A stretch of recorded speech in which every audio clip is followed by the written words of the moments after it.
तक आपने देखा? कथा के बीच बाल शिव को माँ का स्मरण आता है। बहुत विलम्ब हो गया है, मुझे घर जाना है। परंतु कथा अभी पूर्ण नहीं हुई। और वो कथा छोड़कर घर की दिशा में निकल जाते हैं। दूसरी ओर देवी अनसुईया भूखी प्यासी बाल शिव की प्रतीक्षा कर रही हैं। मैंने निर्णय लिया है ऋषिवर, जब तक मैं शिव से देवी पार्वती के घर नहीं जाने का वचन नहीं ले लेती, तब तक मैं भोजन ग्रहण नहीं करूंगी। माँ।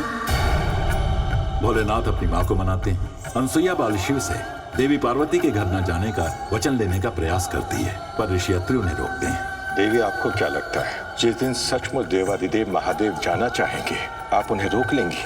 जिस कथा के पूर्ण होने से बाल शिव की स्मृति वापस आने की आशा है, वो कथा क्या अधूरी रह जाएगी? देखते हैं आगे। और यदि उन्हें आपसे दूर नहीं जाना होगा तो कोई भी कथा उनकी स्मृति वापस नहीं ला सकती देवी। यह अटल सत्य है। इसलिए मुझे लगता है कि आपको देवी पार्वती के पास जाकर उनसे इस कथा श्रृंखला को अविलंब समाप्त करने के लिए कहना चाहिए।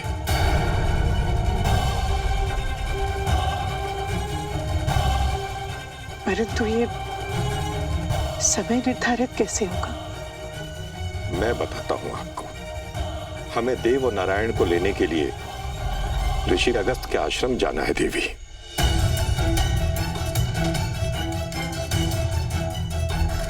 वो दोनों गुरुकुल से ऋषि अगस्त के आश्रम में कब चले गए ऋषिवर? आपने मुझे बताया नहीं। देवी, आपके दोनों पुत्र विशेष ज्ञान कौशल में दक्ष होना चाहते थे देवी। इधर आप शिव के देवी पार्वती के घर जाने के कारण इतनी दुखी थी, पर अपने इस उपवास प्रक्रिया में इतनी व्यस्त कि कब बताता मैं आपको।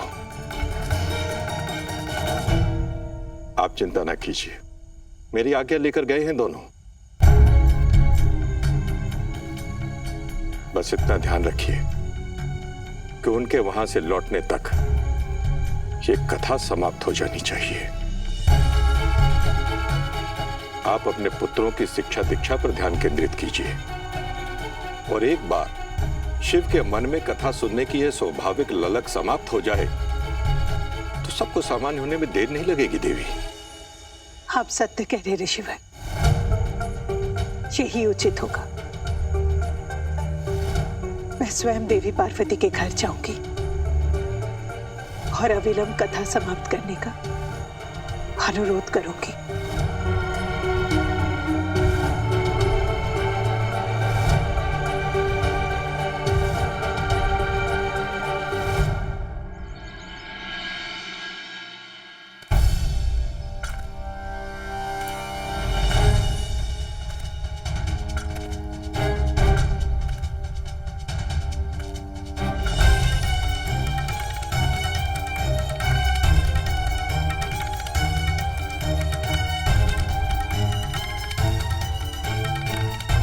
ये तो पुरुषों मित्र का भवन है।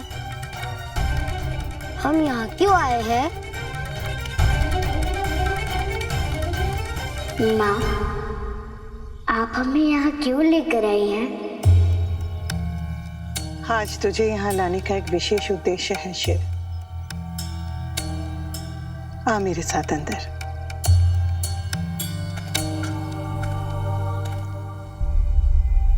ओम नमः शिवाय। प्रभु आ गए माता।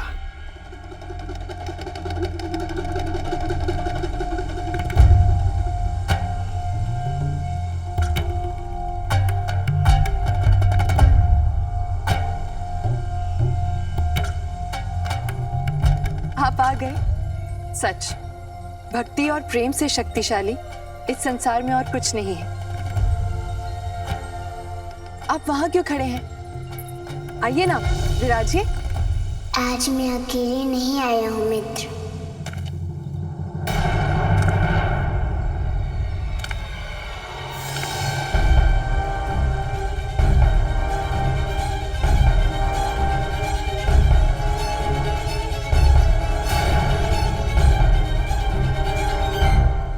प्रणाम महादेवी।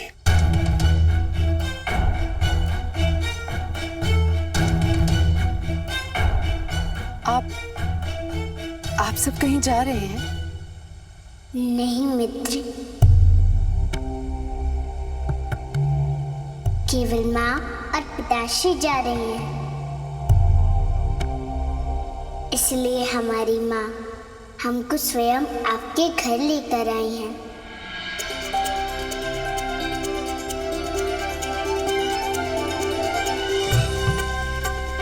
सत्य कहा शिव ने।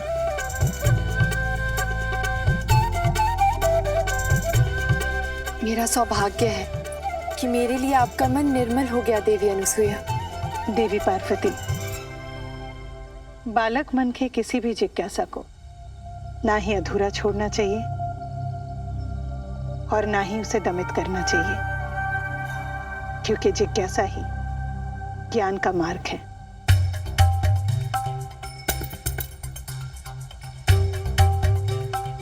यदि वो मार्ग अवरुद्ध हो जाए तो ज्ञान का मार्ग अवरुद्ध हो जाता है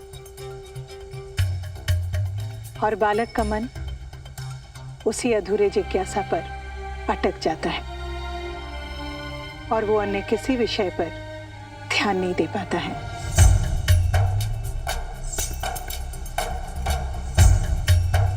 इसीलिए आज मैं शिव को स्वयं आपके पास लेकर आई हूं, ताकि उसकी जिज्ञासा शांत हो जाए और वो अन्य कार्यों के लिए मानसिक रूप से स्वतंत्र हो जाए।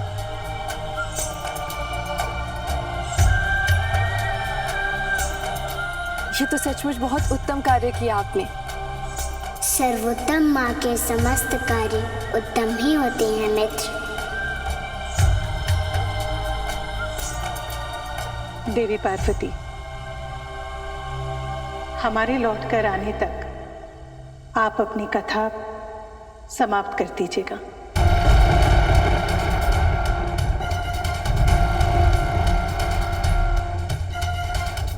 क्योंकि इसके बाद शिव आपके यहां नहीं आएगा।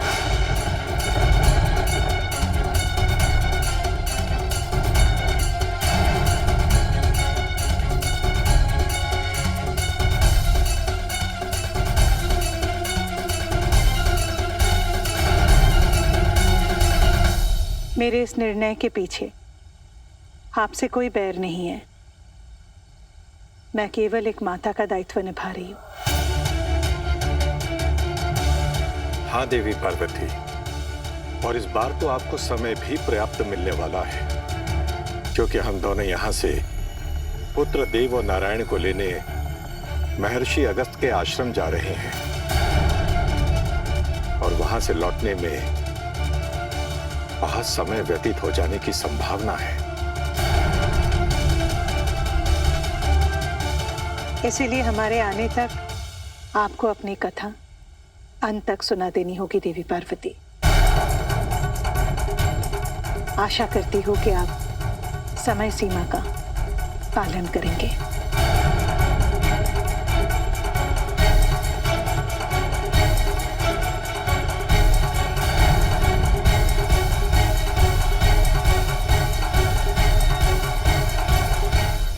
आप माँ हैं। अपने पुत्र शिव पर आपका पूर्ण अधिकार है, परंतु एक भक्त होने के नाते मेरा भी तो अधिकार है ना।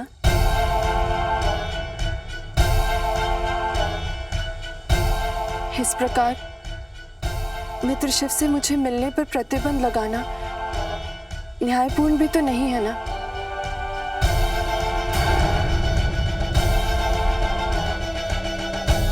परंतु माँ, ये हमारे मित्र हैं और मित्र का मित्र पर तो पूर्ण अधिकार रहता है। आपने ही तो एक बार कहा था कि मित्र का संबंध बहुत ही पवित्र और श्रेष्ठ होता है।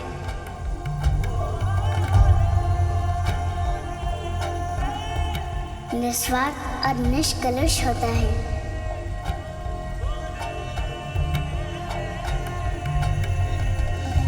संसार में सभी संबंध तो जन्मगत प्राप्त हो जाते हैं। यही एक ऐसा संबंध है जो हमें जन्म से प्राप्त नहीं होता।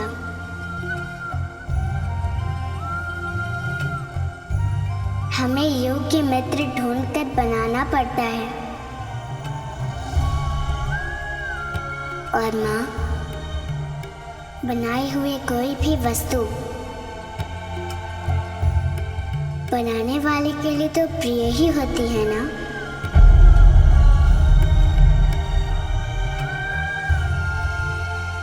इसलिए आपका मुझे मित्र से नहीं मिलने देना। ठीक है, मैं लौट कर आने के बाद इस पर निर्णय लूंगी।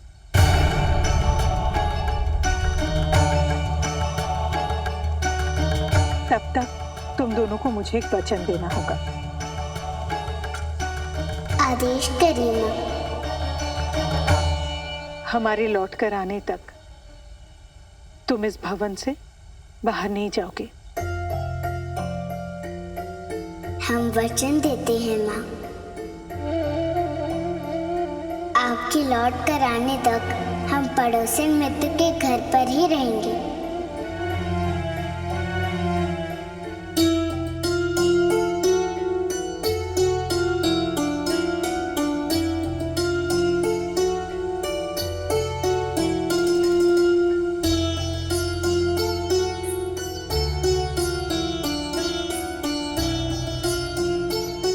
आश्वस्त हुई।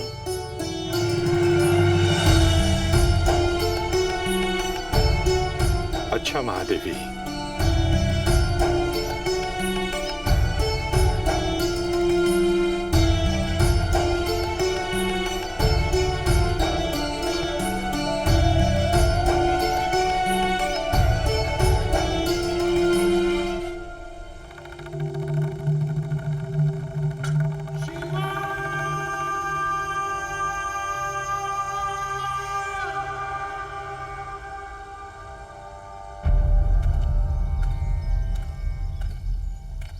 देवी, आज मैं बहुत प्रसन्न हूँ। किस बात के लिए ऋषिवर? आज इतने दिनों बाद देव और नारायण गुरुकुल से घर लौट रहे, इस बात के लिए? हाँ देवी, उस बात की प्रसन्नता तो है ही, किंतु उसके अतिरिक्त प्रसन्नता का एक और भी बहुत बड़ा कारण है। कौन सा कारण? देवी, मुझे लगता है कि आज जो कुछ भी हुआ सर्वथा उचित ही हुआ। देवी पार्वती मोह के जिस पाश में उलझी हुई हैं, कथा को अंत तक सुनाकर वो उस मोह से मुक्त हो पाएंगी। उन्हें इस बात का बड़ा संतोष रहेगा देवी कि जो कुछ भी वो कर सकती थी वो सारे प्रयास उन्होंने किए। अब परिणाम जो कुछ भी हो देवी, कोई कमी नहीं छोड़ेंगी वो। और दूसरा सबसे बड़ा कारण यह है देवी कि हमारे बाल शिव और मूड भी अब मुक्त होकर अन्य कार्यों में अपना ध्यान लगा पाएंगे। शिव के लौटने के उपरांत अब मेरा एक ही लक्ष्य होगा ऋषिवर, शिव को सांसारिकता और व्यवहारिकता का ज्ञान देना। व्यवहारिकता का ज्ञान देना हमारे बाल शिव को? यहां एक संशय है देवी। कैसा संशय? जो संसार से परे है देवी, जो अपने आप में संपूर्ण ज्ञान है, भला उस शिव को आप सांसारिकता का ज्ञान देंगी कैसे? सती जी सांसारिकता के ज्ञान को समझने कैलाश आई थी, क्या वो उन्हें प्राप्त हुआ? कहने को तो सती विवाह करके कैलाश चली गई थी, परंतु उनके वैवाहिक जीवन का सत्य कुछ और था। वैवाहिक जीवन का तो एक ही सत्य होता है मित्र, संबंधों में मधुरता, समर्पण, विश्वास। संभवतः इनका ही अभाव था सती के वैवाहिक जीवन में, तभी सती और शिव के बीच की दूरी बढ़ती जा रही थी। जब आधार दुर्बल होता है तब सामान्य सा निर्माण भी धाराशाही हो जाता है। कदाचित यही कारण था उनके दूर जाने का।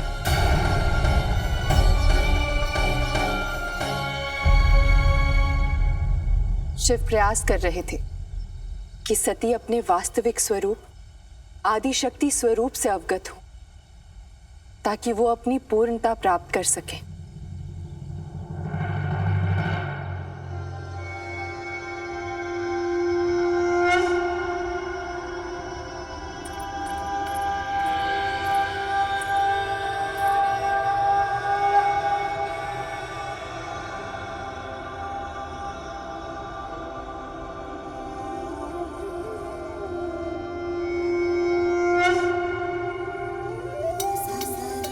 क्षमा करें, एक प्रश्न है मन में, आप उत्तर देंगे शिव?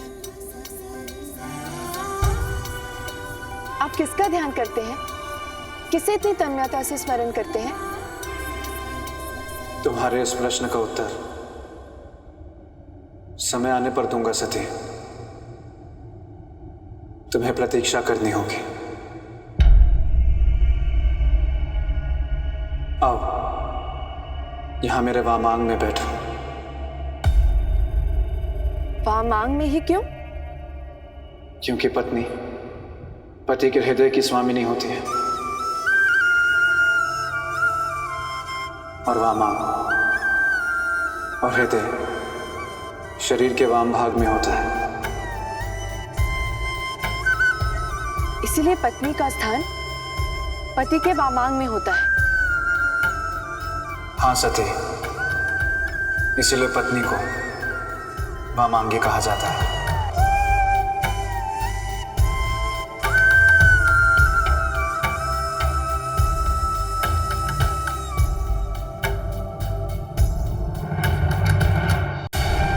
वामांगी अर्थात जीवन का मुख्य अंग।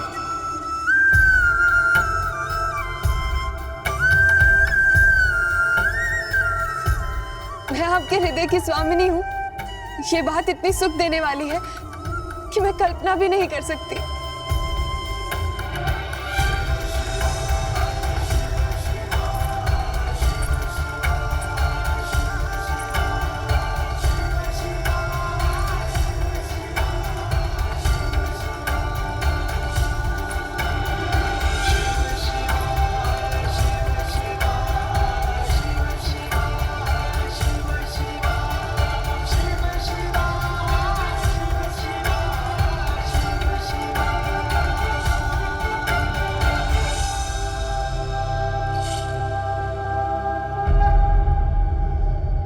सती, मेरे हृदय की स्वामिनी होने के अतिरिक्त एक और स्वरूप है तुम्हारा, जिससे तुम अभी तक पूर्णतः परिचित नहीं हो पाई हो। आदि शक्ति का स्वरूप।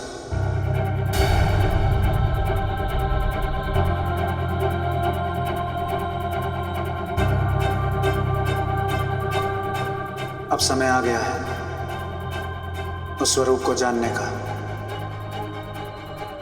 उसकी शक्तियों को पहचानने का। यह प्रक्रिया तुम्हारे लिए अनिवार्य है सती। मैं अपने उस स्वरूप को जानना चाहूंगी शिव।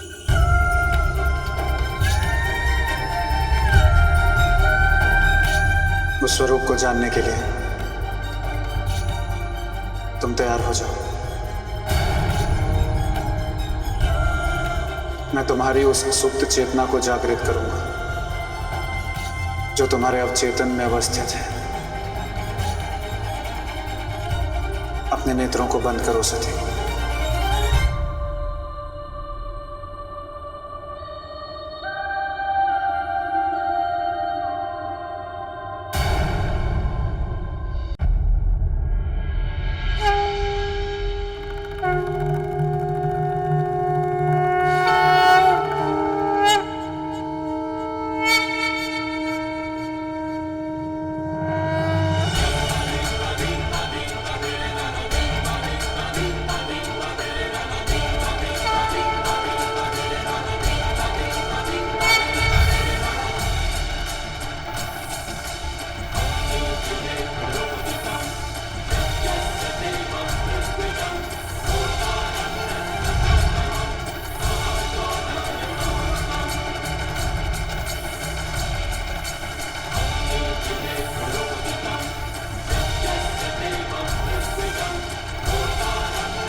अपने नेत्रों को खोलो सती।